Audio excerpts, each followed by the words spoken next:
Okay.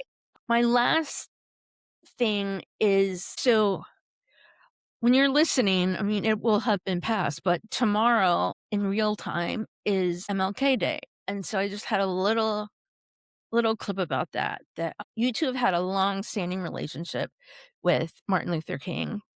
Bono was given a book and from our friend Jim, and from that came MLK, came Pride, but they didn't just write a song, they, like, adopted his beliefs that love practiced loudly and publicly can be revolutionary. Yeah, and practicing nonviolence too. Yep, yeah.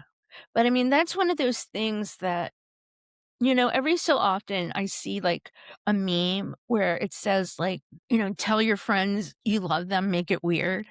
Mhm. Yeah, and I really think it's a different level of love, but, I mean, they haven't, like, stepped away from that love, No. that respect for Martin Luther King, and it's not weird yet, so keep on going, Yeah. guys. The story goes kind of, if I remember, that Jim Henke was with Rolling Stone and he was interviewing the band, or he actually toured around in a bus with them in the UK maybe. And with their conversations, he's like, I really think you'd like this guy, Martin Luther King. And so when he got home, he mailed a book.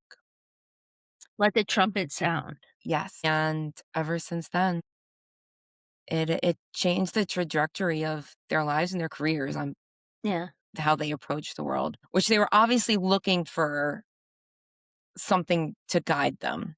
yeah. I don't feel like it was a new principle for them, but it put words to it, if Yeah, that I mean makes sense.